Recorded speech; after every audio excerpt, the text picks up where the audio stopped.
I'd like to thank you, Mr. Seraphin, for holding this meeting despite all the problems we had through email. And after about a month worth of communicating back and forth, we finally set up a time.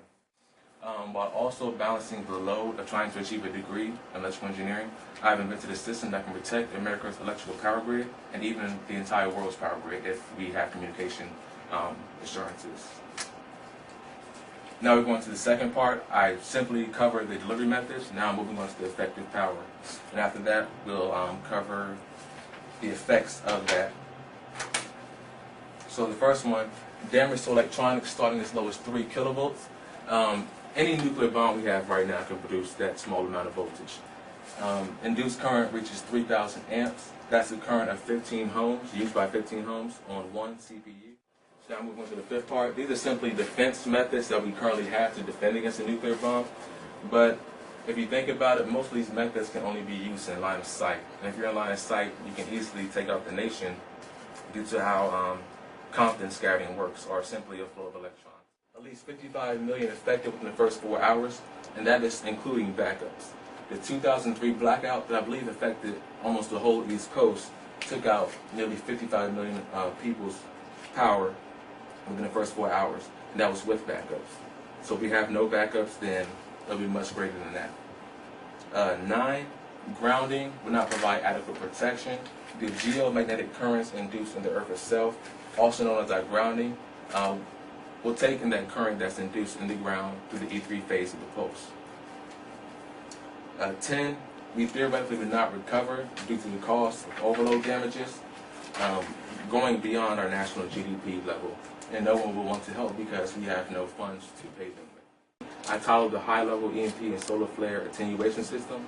And that is simply a system that allows for a continuous flow of power despite the current conditions. It only attenuates what goes over the predefined level. Just to tell you how we're working on a real-world situation, say that I'm communicating with a welding factory that works at 5,000 watts, plus or minus 10 watts. The maximum they can have current coming in is around 5,010 watts. So if you reach 5,020, my system will only attenuate 10 watts, bringing it back down to the maximum, keeping the continuous flow of power coming in. My plan will only take 1.5 years to implement, based off of an 8 to 10 hour building cycle. No measurable delay in attenuation response. It's around 600 picoseconds, and that provides or gives the system the chance to attenuate the current flow through the system before it leaves the actual attenuation system. There are no required connection types between quote-unquote dirty and clean connections. A dirty connection is where the surge will come in. A clean connection is the modified or attenuation surge. No add-on components are needed to add to the total cost. No shunt capacitors, MOVs, resistors, etc. are needed for the system because it's an attenuation system. It's already included with the system. No add-on transient protector or lightning arrestor, as these are created during the construction of the system, as this is an attenuation system. So it'll be exactly the same as a lightning arrestor, but faster.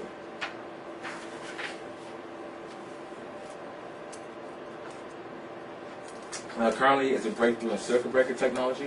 And what I mean by that is fast response and high level of attenuation makes it far more cost effective than a breaker of the same size and efficiency. The attenuation circuit is activated before the voltage or current bypasses the point of attenuation, and this simply means that the circuit is activated and is attenuated before the pulse has time to reach into the electronics. Encourages predefined power, but blocks out transient voltages. What this means is that it will once again allow 5,000 watts